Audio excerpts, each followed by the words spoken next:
Jungkook Jungkook जब वापस hotel के कमरे में आता है तो वह देखता है कि उसके सभी दोस्त सो चुके हैं क्योंकि उन्होंने काफ़ी ड्रिंकिंग कर ली थी।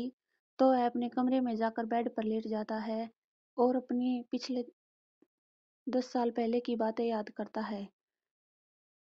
यह उस समय की बात है जब जंगकुक बहुत स्ट्रगल कर रहा था और अपनी डांस कोचिंग के लिए एलए आया हुआ था।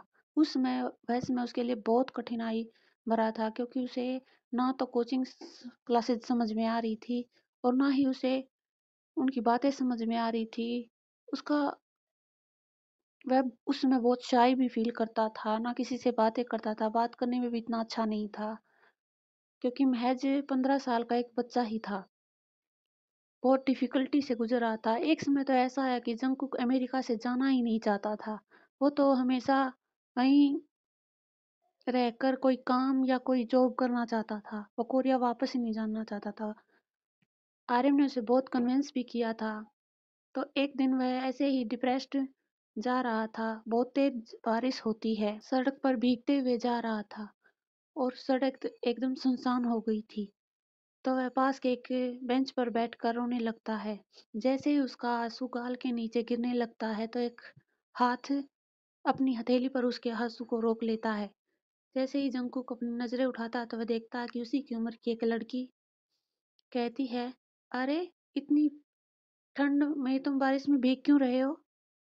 तो जंगकुक को कुछ समझ में नहीं आता क्योंकि उसने इंग्लिश में बात की थी।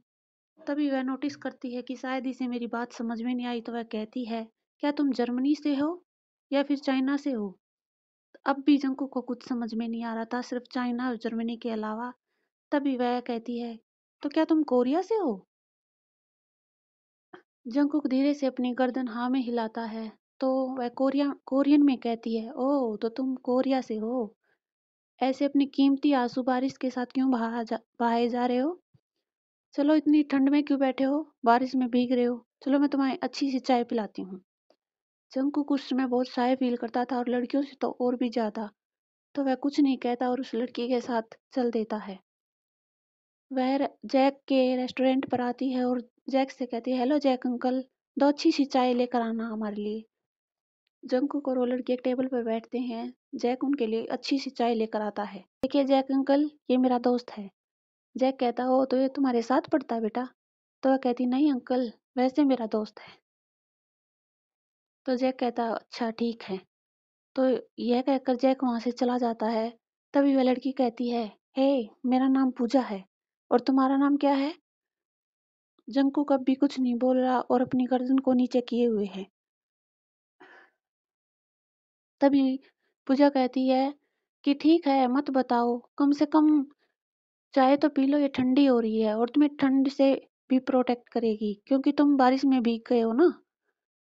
तो दोनों चाय पीने लगते हैं। फिर पूजा कहती है, मैं जानती हूँ हर किसी के साथ अपने मन की बात शेयर नहीं की जाती, लेकिन एक बात बोलूं, जिसको हम नहीं जानते ना, उसके साथ हमें अपनी बातें शेयर करनी चाहिए क्योंकि वो किसी अपने को या किसी के साथ अपनी बातों की गॉसिप नहीं फैलाएगा। और जिसे हम जानते हैं उसे डर रहता है कि कहीं ये हमारी फैमिली या हमारे जानने वालों में हमारे तकलीफ को ना बता दे, फिर वो उसको मजाक बनाएंगे। नहीं बतानी तुम्हें कोई बात तो मत बताओ, लेकिन एक बात याद रखना, जिंदगी इतनी आसान नहीं है। अगर जिंदगी से लड़ोगे ना तो ही वो तुम्हें जिंदा रहने देगी। अगर तुम उससे हार मानकर भागोगे या तुम उससे हार मान जाओगे, या तो वो तुम्हें मार देगी या तुम्हें ऐसे ही तकलीफें देती रहेगी। उससे लड़ते रहो, वो तुम्हें हर जीतने का मौका देगी, हर बार जिताएगी। बस इतना याद रखना, हिम्मत नहीं हारना किसी भी चीज को लेकर। यह कहकर पूजा कहती, ठीक है, मुझे काफी देर हो रही है, मैं चलती हूँ। अगर तुम्हें मुझसे कभी मिलना हो या तुम्हें मुझसे कोई बात करनी हो तो तुम जैक अंकल के रेस्टोरेंट पर आकर मेरे बारे में पूछ सकते हो, या फिर जैक अंकल मुझे बुला देंगे। ठीक है, मैं तुम्हें यहीं मिलूंगी। बाय। यह कहकर वो वहां से चली जाती है और जंकुक उसे देखता ही रह जाता है।